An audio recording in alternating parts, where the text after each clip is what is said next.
Welcome, everyone.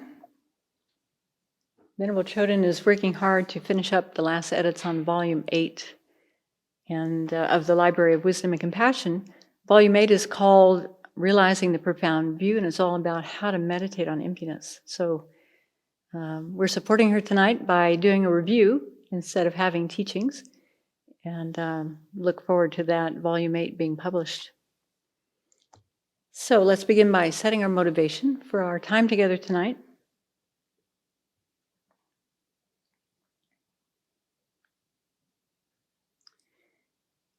We've had a Dharma rain of teachings in the last month with Geshe and also Geshe Tabke. And I was reflecting on verse 11 from the 108 verses in praise of great compassion that Geshe Dadol commented on. Verse 11 says, all the Buddha's teachings, which are the nature of non-violence, are elucidated by means of compassion. Thus, you, compassion, are the quality that marks the Dharma, that makes the Dharma the Dharma.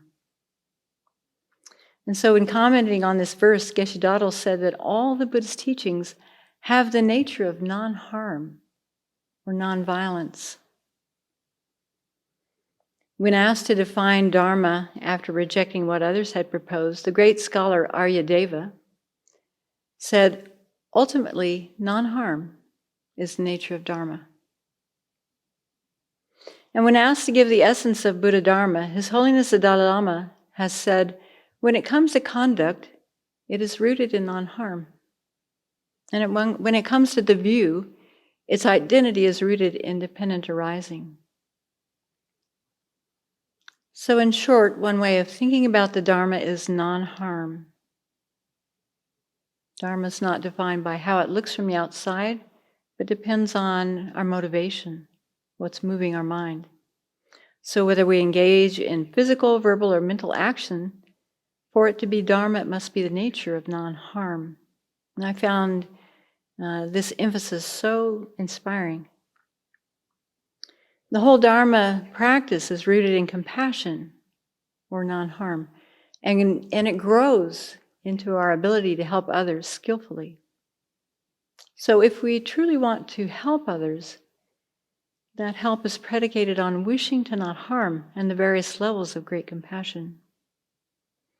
Therefore, it's you, compassion, who makes the Dharma the Dharma.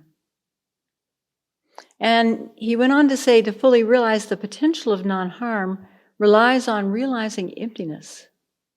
That's what leads to Nirvana and full awakening. So for our Dharma study and practice to serve its purpose, and to increase our genuine joy and happiness, and addressing the countless sources of dissatisfaction and suffering, we must persistently develop our compassion along with wisdom.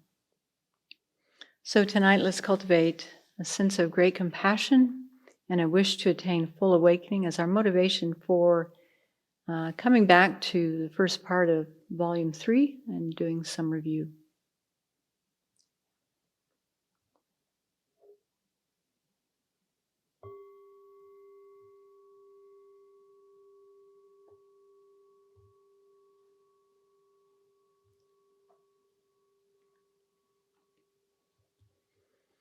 So right now, currently, Venerable Chodron's teaching from this volume of the Library of Wisdom and Compassion, Volume 3, Samsara, Nirvana, and Buddha Nature. Mark, there might be another copy on the bookshelf if you want to grab it.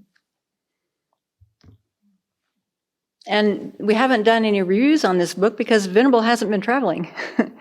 She's actually been here working hard on many of the volumes that have been published and the next few that need to be published. And so tonight we'll begin reviewing Chapter 1 of Nirvana, Samsara, Nirvana, and Buddha Nature. And Chapter 1 is called The Self, the Four Truths and their 16 attributes. So I thought to begin by creating some context for our study of the Library of Wisdom and Compassion.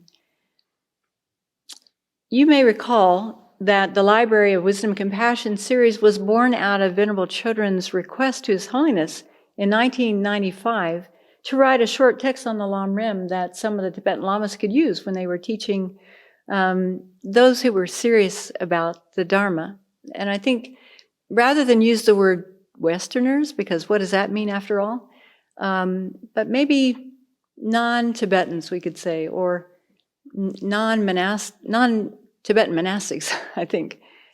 Because even these books are going to be valuable for Tibetans, young Tibetans, who are interested in learning about the Dharma, but maybe not interested in ordaining and going through the monastic studies.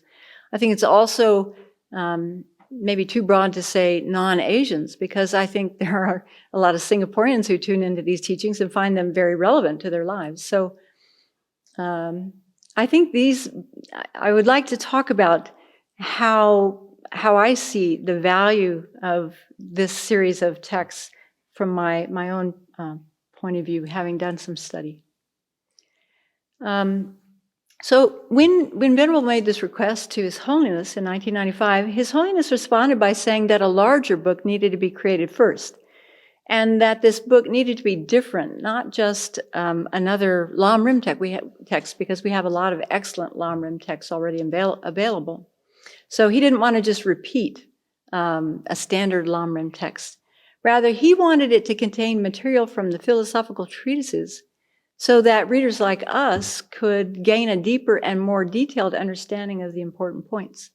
So if you think about it, the monastics are exposed to a wide variety of classical treatises. And if you also recall, the lamrim is actually a summary for people who've already done a great amount of study to go through the graduated path to awakening, drawing on a lot of the studies that they've already done. But for people like us who aren't going through the traditional geshe studies, well, how are we going to get that knowledge?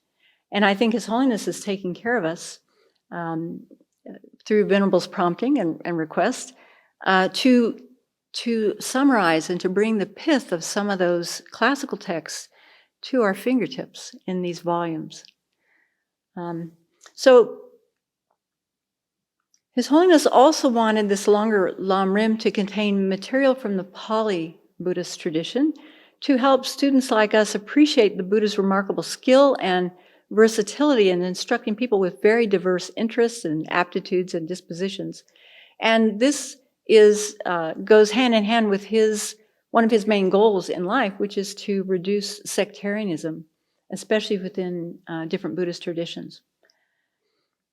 And then as editor and co-contributor to this series, Venerable Chodron has poured through countless teachings that His Holiness has given, both to Asian and non-Asian audiences, and she's also brought her own study and questions to His Holiness and requested through interviews to clarify a lot of points that we may find ourselves thinking at different points.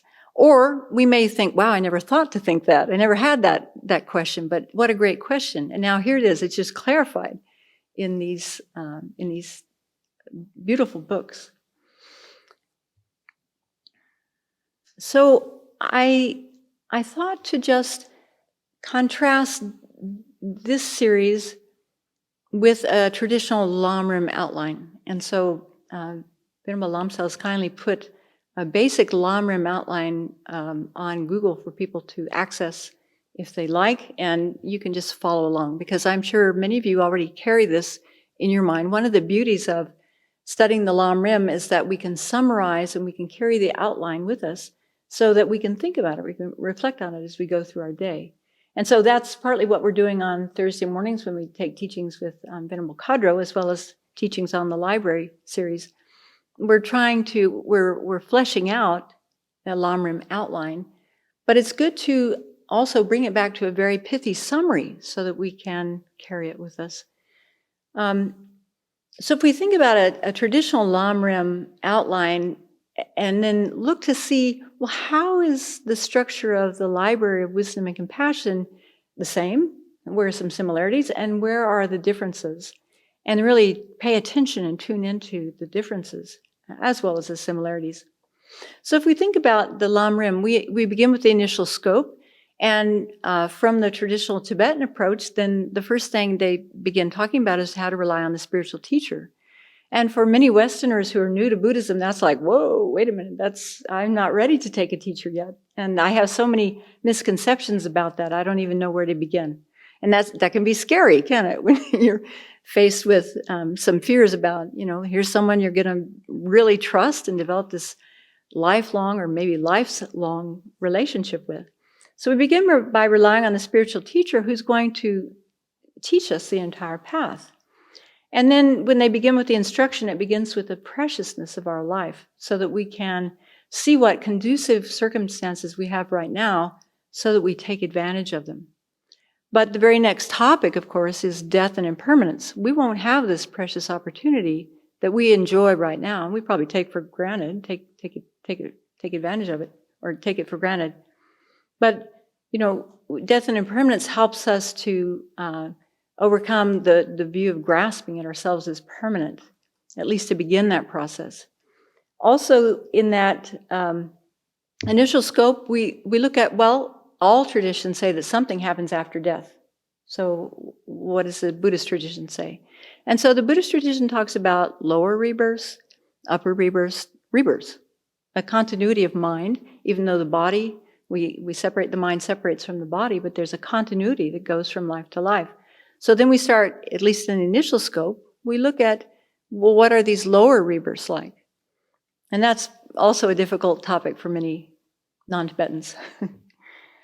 And once we get an idea of lower rebirths and the potential of suffering experiences, then the idea is that one would look for a refuge. So then the topic of refuge is taught. That's also a challenging topic for many non-Tibetans.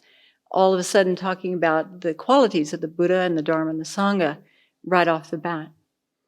And then what is it that the refuge, our refuges would teach us to help us accomplish the aims of the initial scope, which is to get a good rebirth or a continuity of rebirths so that we can continue progressing? That would be to learn about karma. So that's the initial scope, just in a nutshell. Hopefully for some of you, that's just review and you can rattle that off yourself. And for others, maybe you're new to this. And this can give you a good outline or a good template for thinking about. These are the things that we need to reflect on and meditate on, become very, very familiar with, so that we are actually taking responsibility to create causes for our good rebirth.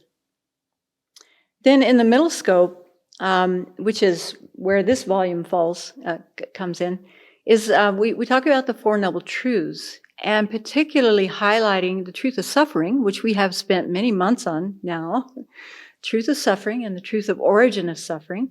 The first two truths, why do we spend so much time on those? Because by really reflecting on our situation, how we're subject and we don't really have much control. We like to think we have control, but we don't have much control over the karma and afflictions that are running a lot of our life.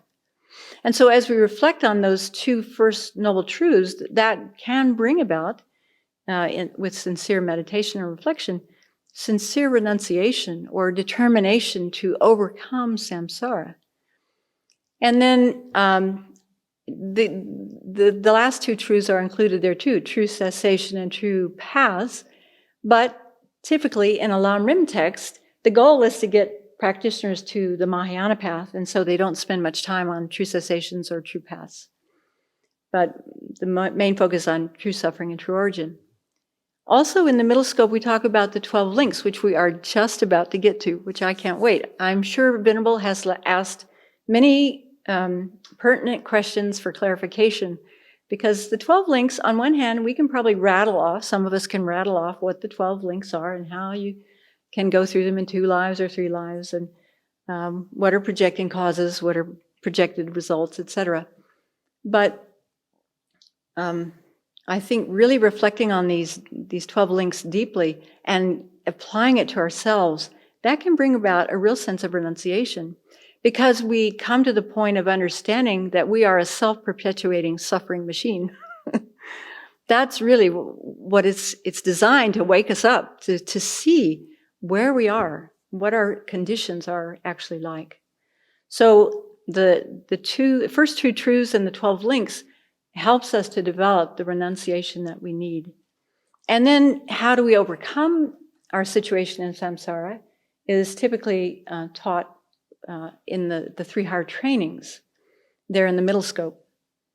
So ethics, concentration, and wisdom. And when a person is focused on attaining personal liberation, these are the things that they would practice intently to bring that about. But like I said, all lamrim texts are really aimed at Mahayana practitioners, and so there's a great scope. And so the initial scope, middle scope are considered practices shared in common with beings who might just be aiming for a good rebirth or just aiming for liberation. So in the great scope, that's where we find, instead of renunciation as the motivation, we find bodhicitta. And so the teachings on the different methods for developing bodhicitta.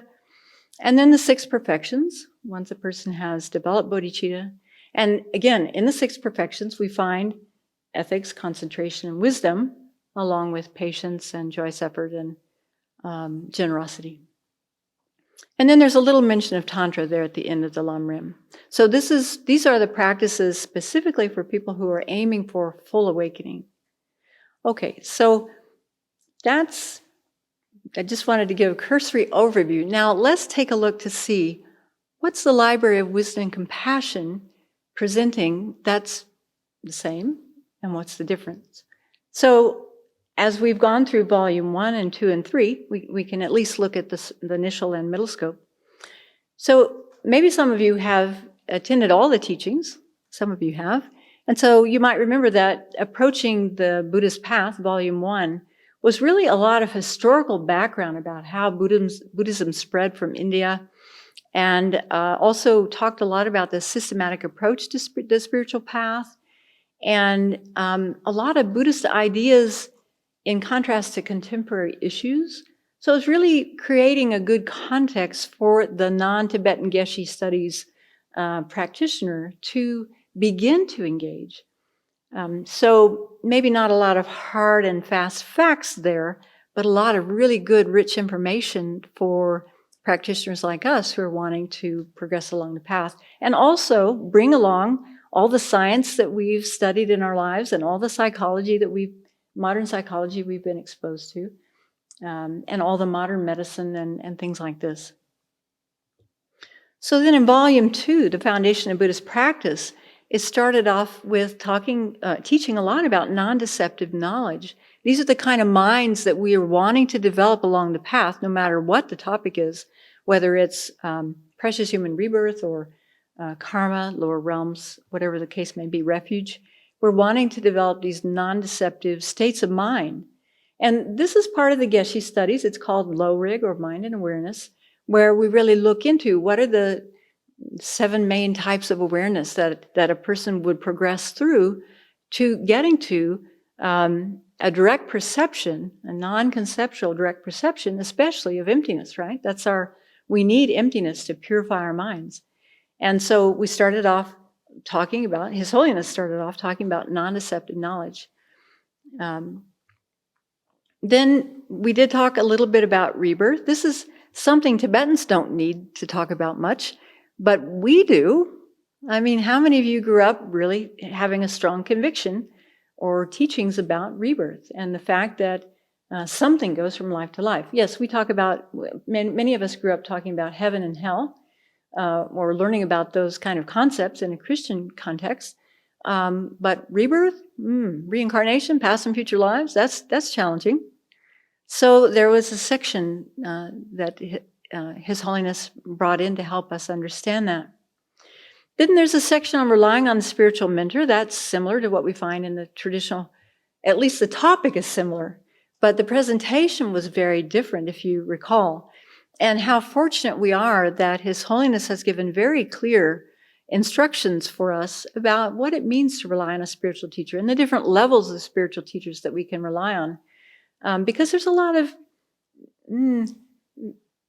different points of view. Let's put it that way. I was going to say misinformation, but that's not quite accurate. There are different points of view about what it means to rely on a spiritual teacher. And it depends on the development of the student, where we are in our practice, as well as the qualities of the teacher. Those two things are going to make a big difference and determine what kind of relationship we're going to have with a spiritual teacher. So that's laid out very clearly in that section on how to rely on a spiritual teacher.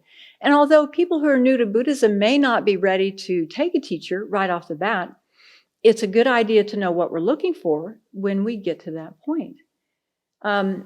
It's amazing how gullible, how naive, I think, we as Westerners are. We're too quick to take initiations with people. We don't even know who these teachers or these lamas are. So I found that section very helpful. There's a section on structuring the meditation session. That's also found in the initial scope of the lamrim. Precious human rebirth, the how to make the most of this precious life that we have right now, that's similar. And then there was a very detailed section on karma, more detailed than I've ever seen in a lamrim text, and asking a lot of the questions that we as logical, scientifically based non-Tibetans would think about and ask questions. So I have great appreciation for Venerable and all the years that she has collected the questions that she and some of her fellow practitioners have come up with. Little seemingly discrepancies or contradictions that they found in the teachings, especially around this very important topic of karma, and the clarity with which His Holiness lays out a lot of the topics that are found in that section. So all of these topics help us to use our lives wisely. This is from the book. These topics help us to use our lives wisely and make good ethical decisions so that our deaths are free of regret and fear. They also help us to create causes for fortunate rebirths so that we will continue to have the conducive circumstances to continue our spiritual practice. So they're very important to us. So already we can see that from that outline that this lamrim will be very different. We won't actually have an outline for a while, a new outline that we can memorize and use as something we put in our mental pocket to carry with us so that we have the lamrim at our fingertips, the graduated path to enlightenment at our fingertips. Now, the subject of refuge was not included in Volume 2 or Volume 3, but it's coming in Volume 4. And actually, there's a precursor at the end of Volume 3 when we talk about Buddha nature. So again, His Holiness gave Venerable Chodron creative license to arrange things in a way that would make sense for a non-Tibetan Geshe studies audience, and that's what she's done. And so again, we can cultivate our gratitude and our appreciation for what she has done over the years. She's been working on this for 25, maybe 30 years at this point. Okay, and then here we are in Volume 3, Samsara, Nirvana, and Buddha Nature. And so again, it includes topics commonly found in the middle scope, but they are tailored. Have you noticed they're tailored for a non-Tibetan Geshe study audience like us? And I think that we are so fortunate that we're getting teachings, commentary on this new lamrim, specifically for this audience, from one of the co-authors and editor herself. So pinch yourself, okay? Pay attention. This is important. We're not just sitting through dry, rote, rehashed material that was written hundreds of years ago. Yes, the content is the same, but the presentation is very fresh and it's very tailored for us at this time of our lives. So Samsara, Nirvana, Buddha Nature includes the 16 aspects of the Four Noble Truths in detail, especially, as I said, true suffering and true origin. And again, with maybe different kinds of examples than you find in the traditional lamrims that are more applicable to our day and age. So true suffering, true dukkha, I should say. This is Venerable's preferred translation. So we talked about the three realms. We also had a chance to look at the 33 classes of beings in the form and formless realms. I've never seen that list so clearly laid out before. I think it comes from Abhidharma. So that was a nice bonus in that section. And then Asanga's 10 points of true dukkha, I think that comes from the Pali tradition. So we've had these interspersed teachings from the Pali tradition as well. And Venerable reminds us that reflecting on these enumerations and descriptions of true dukkha, she reminds us to apply them to our own lives and observe them in the experience of others. And that is so crucial for our making this teaching come alive, to actually get the transformation that we're looking for. So, true dukkha, and then true origins. There was the explanation of the 10 root afflictions in great detail, and more detail than you find in a traditional lamrim. And also there was an explanation of the 20 secondary afflictions. Again, that's from the low rig studies. Not only is there mind and awareness, but mind and awareness includes the 7 types of awareness, but also mind and mental factors.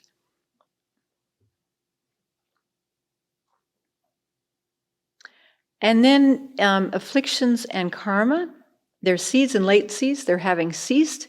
Now again, these were very fresh presentations of some very subtle aspects of karma that I haven't seen in any other text, let alone a lamrim text. So again, we have Venerable to thank for all the interviews and the questions that she asked His Holiness. We get to look forward to the 12 links that are coming up later this year, assuming. And then the 3 higher trainings, they're not in volume 3. They'll be covered in volume 4 after the explanation of refuge. This book also includes a section on mind and its potential, which again, I don't remember, I don't see that in a traditional lamrim text. The mind and its potential is the basis for liberation, for full awakening. And then the book ends with a detailed section on Buddha nature, a summary of Maitreya's treatise called Sublime Continuum, which is not typically included in the lamrim at all. That's a separate area of study. So again, this series is taught with a non-Tibetan audience in mind. So again, I'm sharing all this to remind us just how fortunate we are to be under the care and guidance of His Holiness, and as well as Venerable Chodron. And as I said, we're particularly fortunate to be receiving these teachings from the co-author and editor herself, the one who asked His Holiness all these questions and got points of clarification. So I think it's good to remember that, to not take her for granted, to not take these teachings for granted, but to keep going through the teachings again and again and again, like we are going to begin doing tonight with the reviews. And let's take responsibility not just to show up like a passive sponge, just tuning in online with your feet kicked up and sipping on a cup of tea or something, but really engage with this material as if your hair was on fire. That's what advised in the traditional lamrim. So we take these teachings to heart. The more we can strip away all the misconceptions that keep us from actually understanding what our situation is in samsara, the more we want to take these teachings to heart. I've shared this story before, but I was at a teaching one time with His Holiness. I think it was in Sydney or Melbourne, I don't remember. But His Holiness came on the stage and he looked around the audience, as he does. There were probably 3,000 or 4,000 people in the room, but he looked around the room with his omniscient mind and he said, "I see many old friends in the audience." Again, he had been there he was coming every 2 years to Australia for a period of like 10 years. So he had been there 2 years before. He said, "I see many old friends here today. I'm curious, is your mind very different from the last time we met?" I was put on the spot. So let that sink in. Someone like His Holiness wants us to get transformation. Venerable Chodron has made it clear she wants us to transform our minds. That's why she teaches the way she teaches. We're not just becoming talking heads about the Dharma, not just trying to get intellectual study, but actually working hard for transformation.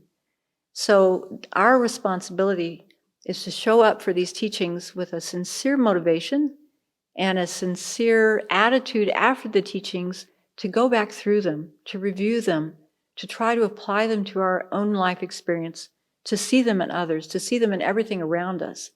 That's how we get the best benefit of these teachings.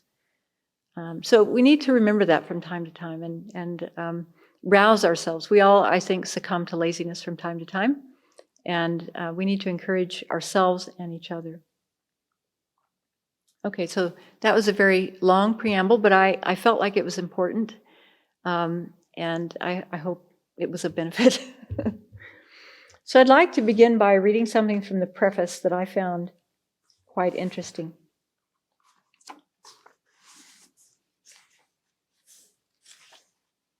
So Venerable Chodron wrote the preface, and she said, while ostensibly this volume is about Samsara Nirvana, it is actually about our minds that are sometimes tumultuous and at other times peaceful. Although our minds are always with us and are the basis of designation of the person, I, our minds remain a mystery to us. How can it be both the base for the extreme dukkha of samsara and the incredible bliss and fulfillment of nirvana? Knowledge of the two types of Buddha nature answer this question. One is the naturally abiding Buddha nature, the emptiness of inherent existence of our minds, which has always been and will always be the ultimate nature of our minds. The second is the transforming Buddha nature, the mind whose continuity goes on to awakening, but at present is not yet freed from defilements. So both the ultimate nature of the mind and conventional nature of the mind that can transform. The mind serves as the basis for the emptiness that is the naturally abiding Buddha nature. These two types of Buddha nature are already present within us. The afflictions are not embedded in our minds. Our minds are obscured by defilements, but are not the nature of defilements. These obscuring factors can be forever eliminated by applying suitable antidotes. She goes on to say, this Buddha nature is an indelible part of each one of us. Each sentient being has it. So no matter how low we or others may fall as a result of our afflictions and suffering are not our nature. That's powerful. We are worthwhile beings who deserve happiness. Our Buddha nature can never be lost, and we do not need to prove ourselves to anyone. The unpurified mind is samsara. The purified mind is the basis of nirvana. All that is needed is our confidence and sincere effort to follow the path, purify our Buddha nature, and cultivate awakened qualities. These are the topics of the present volume. So I thought that was a tantalizing introduction. His Holiness begins this section with 3 questions that were asked at an interfaith gathering. Do you remember what they are? The first one is there a self? I'll tell you all 3 and then we'll go through them. Is there a self? Is there a beginning of the self? And is there an end of the self? So you might wonder, well, why are they starting out this way? We're about to start talking about samsara and nirvana. So although we already covered a little bit about the 5 aggregates in volume 2, talking about what is the person, what is the basis of the person, here's another way to think about the self, to investigate the self. Is there a self? Does the self have a beginning? Does the self have an end? So, except for Buddhists, all other traditions accept an independent self. Isn't that interesting? A permanent Atman or soul that owns or possesses the body and mind and takes rebirth. So I think that's true with Christianity. We might have to check other traditions just to prove for ourselves that that's true. So they gave the example, for instance, at the time I was born, when we say that, at the time I was born, we feel that there was a self that was born that is the same self that exists today. Or I was thinking of another example. We can all think of the time when we came to the Abbey. Remember when you came to the Abbey? For some of you, it was many years ago. For some of you, it wasn't quite so long ago. But think of that self that came to the Abbey. Doesn't it feel like the same self that's here today? Well, some things have changed for sure. But isn't there like an enduring sense of I that came to the Abbey and is still here? Check for yourself, see if it's true. Or people come to visit the Abbey and they say, oh, when I was here last time, that building wasn't here. And probably they're thinking about themselves as this continuity, this enduring self. Probably if you check, they would have to admit that they're thinking of some part of themselves as being permanent, as enduring, as ongoing. Okay, so sure, there's a continuity of the self. But although we know the body and the mind change, we have evidence, right, Venerable? We have evidence that we've changed. We still have a sense of an enduring self, even after many years of study and practice of Buddhism. So this is something that we really need to look into, to challenge, to investigate. How does the self exist? Is there a self? What kind of self is there? In contrast, all Buddhist schools agree that just like a chariot is merely designated on its basis of wheels, axle, and seat, likewise the self is merely designated on the body and the mind.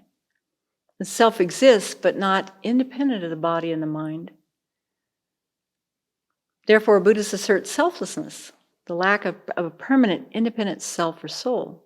So while there's selflessness, there also is a self that is asserted. But as Venerable cautions us, we very easily say, but wait, there's a conventional self. Yes, there's not an ultimate self, but there's a conventional self.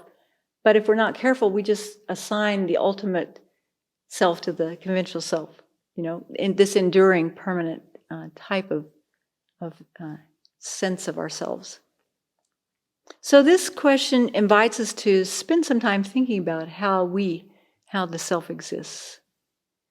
And so His Holiness says, when we look deeply into the nature of the five aggregates, we see that they are simply momentarily changing processes that are in a constant flux. Tell me, when you look in the mirror, is that what you see? Is that how you think of yourself or others? Oh, there's so-and-so again. They're the same.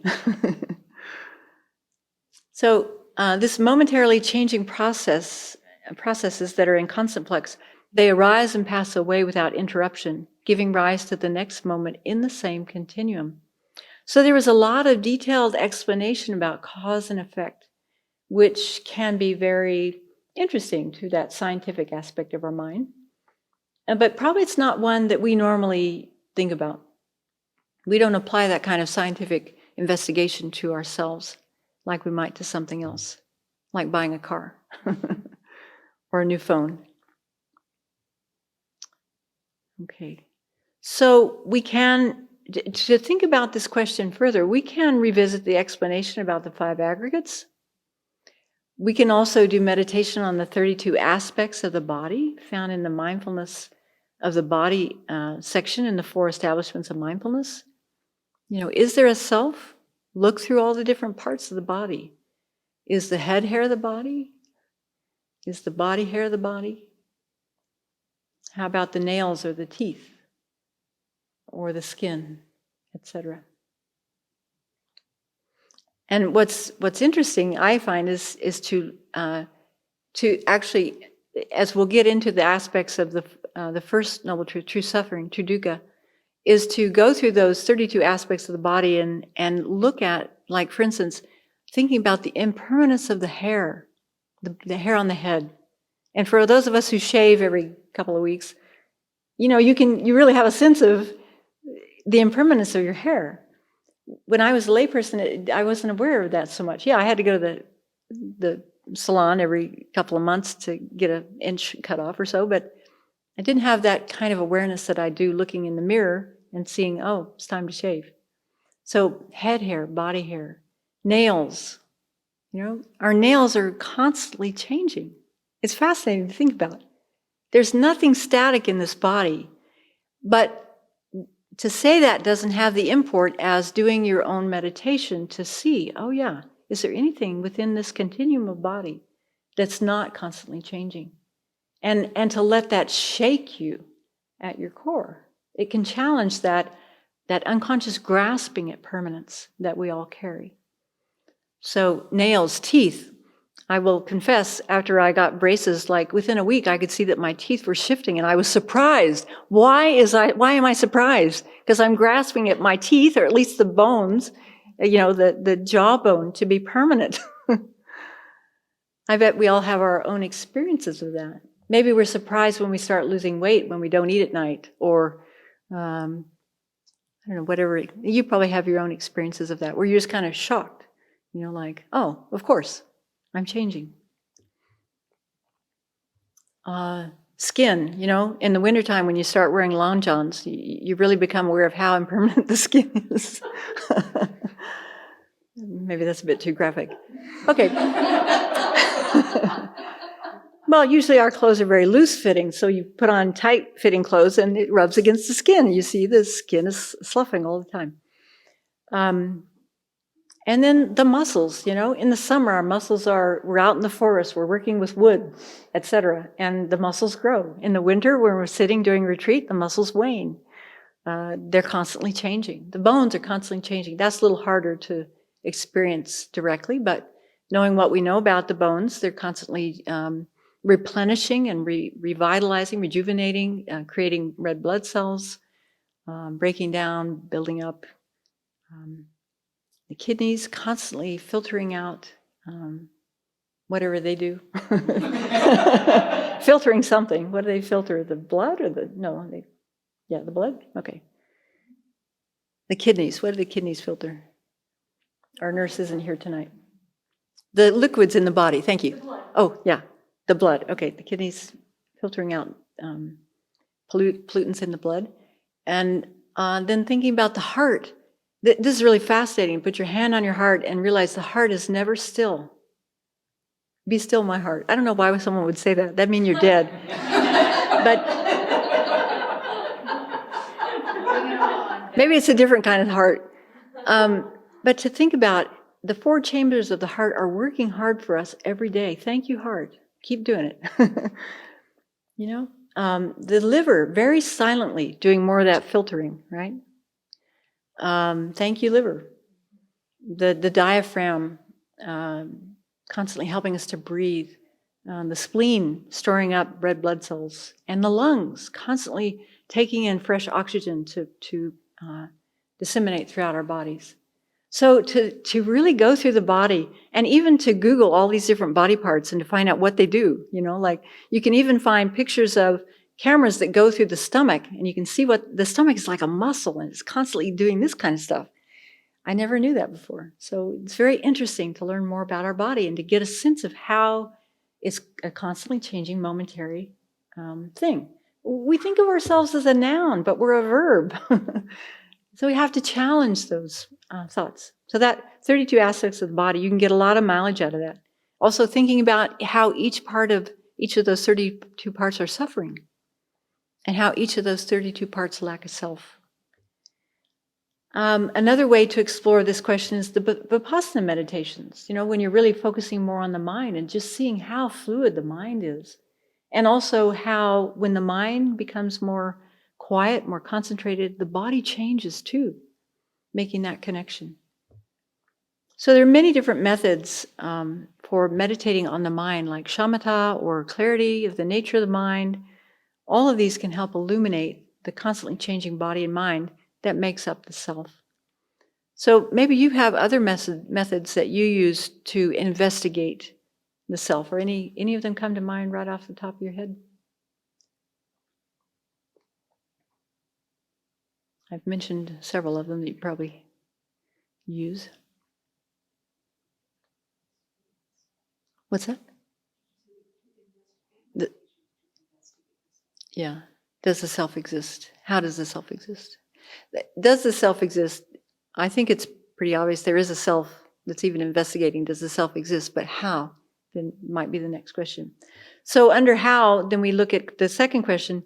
I know this is probably more detail than... Anyway, this is what I'm doing. Is there a beginning of the self? Is there a beginning of the self? This is another fascinating question. We might say, well, of course, I was born. I was born at a particular time.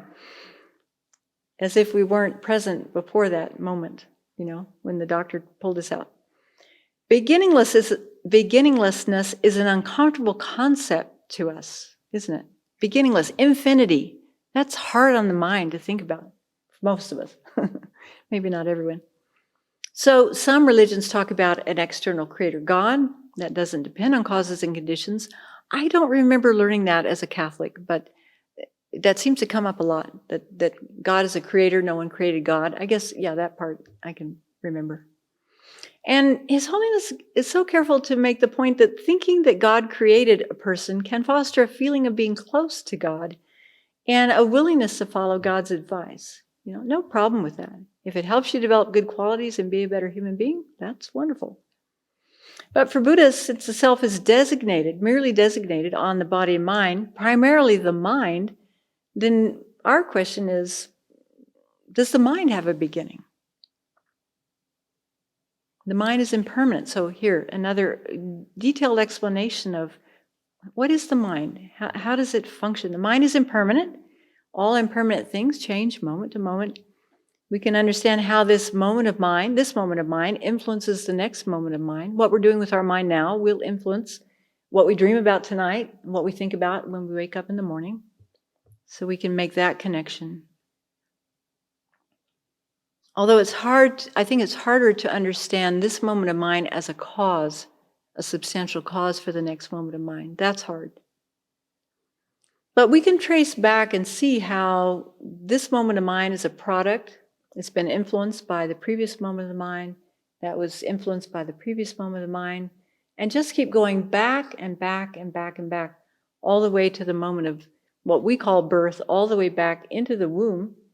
And eventually we'd get to the first moment of mind of this life. And then we ask the question, well, where did that mind come from? That's a very important meditation and question for us to look at. And since mind in the Buddhist tradition is presented as non-material, it's not matter, it's non-material, it's different from the brain. And knowing that a cause for something or a result has to have a compatible cause. It can't be something that's completely different. It's not like our parents gave us part of their mind. And it's not like our mind came from our body or it came from the sperm and the egg. So where did it come from? The logical conclusion for Buddhists is that it came from a previous moment of mind. Through deep accustomation, right? As we've been learning in the Pramanavartika.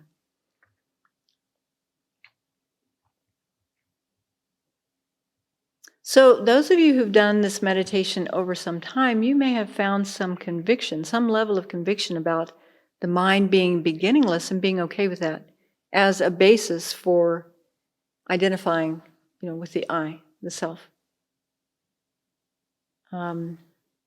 No, I want to ask a question. Those of you who have done this meditation over time, have you found some level of conviction about the mind being beginningless? Have you found some experience? Yeah. Okay, so it's possible. And does it help to think about a coarse self? What is it? The terms that Venerable use, a general self and a specific self. So the specific self is the self labeled on the aggregates of this lifetime, the body and the coarse minds of this life. But then there's a more general self. That's the mere I, that is merely designated on this continuity of mind that goes from life to life. So that mind can be traced back beginningsly, because just like we can trace back every moment of this life, we can also do that to the previous life and the life before that one, the life before that one, etc. So infinity can help. Thinking about infinity, thinking about beginningless, and expanding our mind to that can be quite helpful. And then, is there an end to the self? I know some materialists who say there is an end to the self. I have some relatives who think after this life, zip, that's it. Just finish. Christians say the soul hangs around till Judgment Day, at least some Christians. Not sure what happens after that, but one of the lower tenet schools, Buddhist tenet schools, says that when an arhat passes away, attains what's called nirvana without remainder, their mind ceases. That's just a small part of Buddhist tenet holders. But there are difficulties with that position, as His Holiness points out in the book. He says that most Buddhists say that there is nothing that can eradicate the mind stream, the continuity of the mind. There's nothing that can eradicate our mind. There's no antidote to the mind in general. There are antidotes to our afflictions. Wisdom realizing emptiness puts an end to afflictive obscurations and cognitive obscurations, but not the mind itself, not the clear and knowing nature of the mind. And so for this reason, then he got very specific at this point and said, most mind-only proponents and all the middle way proponents say that after a person attains parinirvana, the continuum of the purified aggregates remain. So an arhat's mind remains, a Buddha's mind remains. That came up in Pramanavartika as well.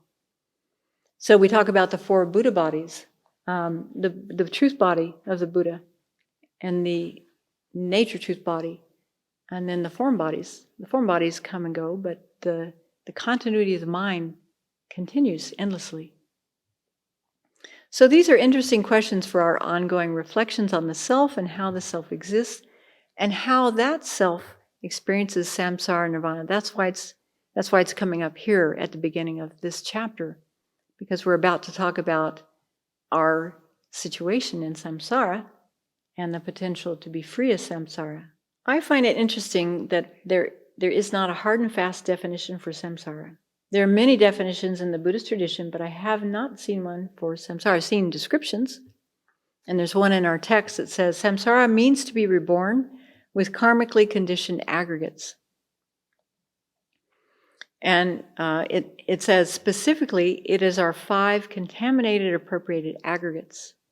Contaminated by self-grasping and appropriated, meaning being propelled by karma and afflictions. So we'll get into that with the 12 links. Really learning how it is that our mind is propelled into rebirth after rebirth due to karma and afflictions.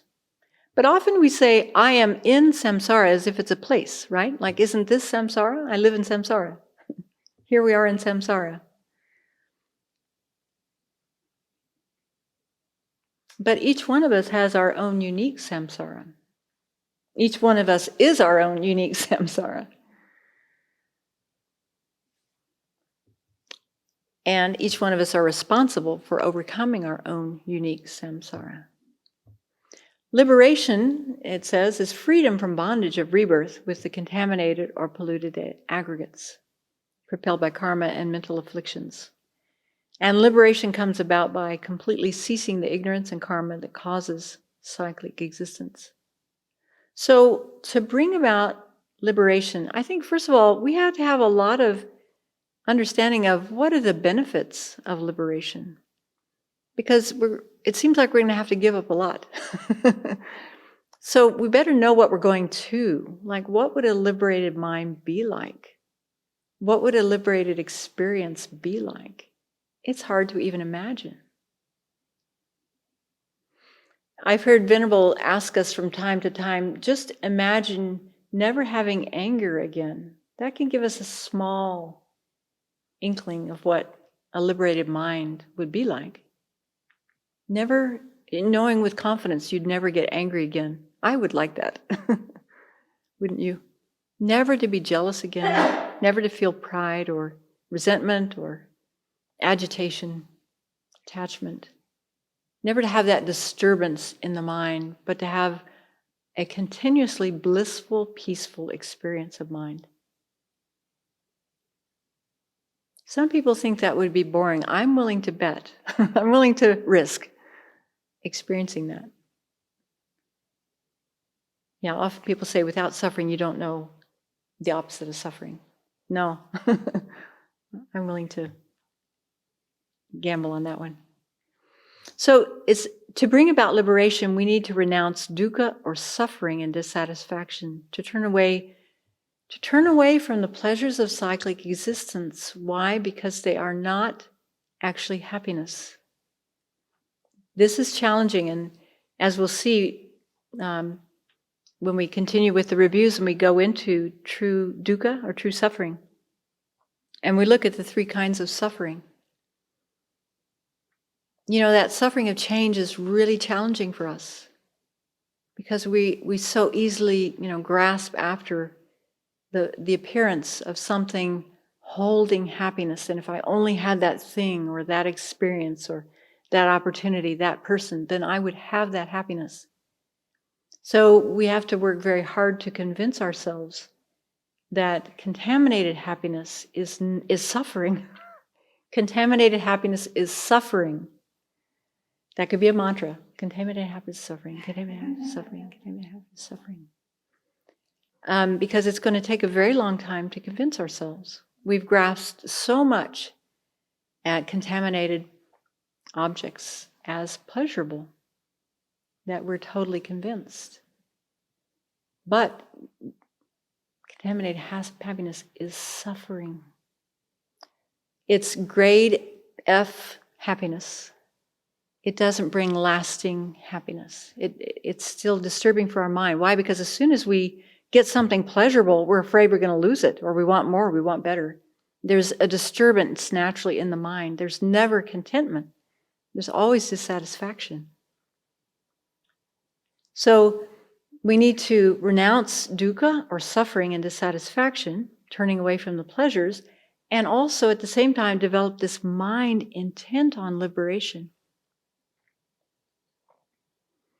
So this chapter, there's a Venerable and Holiness say, renunciation does not mean relinquishing happiness. It's the aspiration for liberation.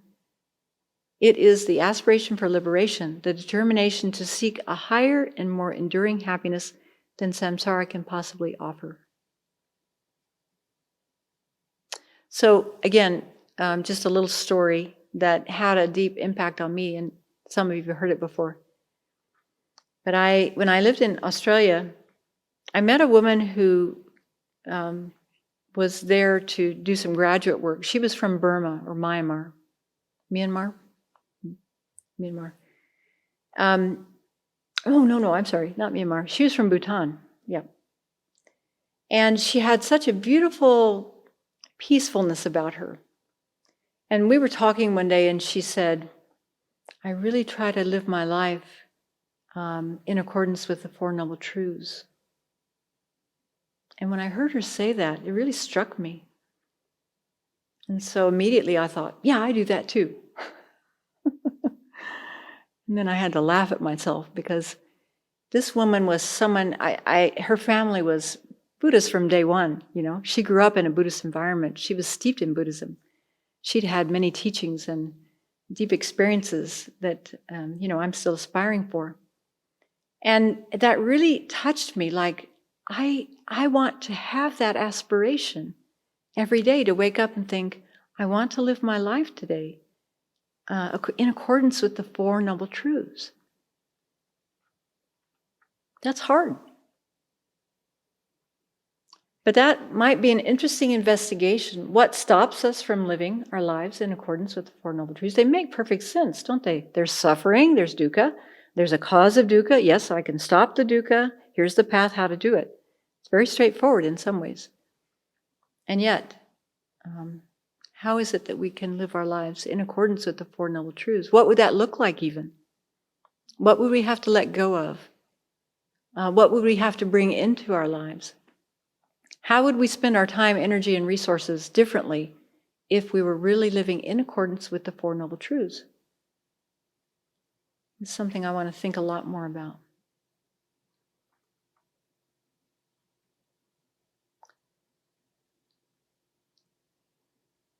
So maybe that's enough for one night. I really spent a lot of time just on those three questions, but I thought they were very important. I actually heard His Holiness give teachings on these three questions, and I remember them having a deep impact on my mind. Any comments about anything that we've covered tonight? Or I would appreciate the overview, to actually see the entire, to lay out the lamrim and look at the contrasting with the way that these texts, these volumes are being laid out. it's, it's so amazing that we're receiving these teachings and they're so detailed that to actually have this opportunity to step back and go, oh, look, this is the big picture that we've been traveling together. And then just as you're talking, thinking about how much of that have I assimilated into my way of thinking? And, and how much, just as you brought some stuff up, I've gone back and checked, oh, that's a section I want to look at again. So I appreciate the review and the big picture perspective. Good. I think this is the real benefit of doing reviews like this when Venerable's traveling or when she's busy, so that it actually gives us a chance to stop and breathe and take time to look back. It's always beneficial for the one presenting, and hopefully it's beneficial for the people listening too. Yeah, I really encourage you to go back and look at the headings. Just thumb through and look at the headings of all 3 volumes that we've covered up to where we are in the text now, and just appreciate the depth and the breadth of what we're learning. Yeah. Venerable Damcho and then Venerable Lamso. You were asking us how we work with working with a sense of a self, right? I've been doing something that's much coarser, just looking at the identities that just feel so at a gut level real. Like, I'm my parents' child. Like, what else could I be? But then to think your parents are karma and afflictions, right? That's from the sutras. Remember when he told King Ajasashtu, right? Your father and mother are to be killed. It's like, yeah, karma and afflictions. That's what you are born from. Mm-hmm. So this teaching is just helping me integrate that. It's like, yeah, thank you. That's dad and mom. Work on it. Venerable Lamso? You mentioned that doing lots of insight meditation changes your mind and then that affects your body. I'm curious your experience with that. Maybe a few things that come to mind. The small experiences I've had with doing shamatha retreats, there is a kind of blissfulness that happens in the body. Then those of you who've done Vipassana retreats, you know this. There is a way that, you move through very different experiences all in one session. There can be a lot of pain, there can be a lot of bliss, there can be more pain. But I find that in those times where I've done Vipassana retreats, the body becomes much more workable. What else? Yeah, sitting doesn't, for me at least, of course I was doing those mostly when I was younger, so it might be a different experience now, but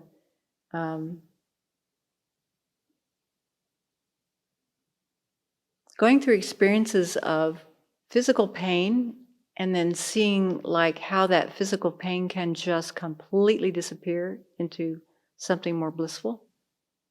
Like, where did it go? And then it comes back, of course. Those are things that come off the top of my head. I think that when actually, Dr. Alan Wallace talks about this too, our body is so influenced and interconnected with our mind that the more we quiet our mind and heal our mind, the body naturally heals as well. So can be very curative. He tells a story about an older woman, a retired woman who was doing 4 hours of shamatha every day, and she had to stop getting together with her friends because all they talked about were their aches and her pains, and she was just like experiencing so much bliss in her body, she had nothing to talk about. So there are possibilities like that. All right, so I don't know exactly what Venerable will have us doing in next week or the future, but hopefully we will have some opportunities to do more review on the 16 aspects, especially after we've just gone through them with Geshe Tabke and the Pramana Maybe we can draw some of our, if we have time, we can draw some of what we've gleaned from those teachings into what we find in this volume.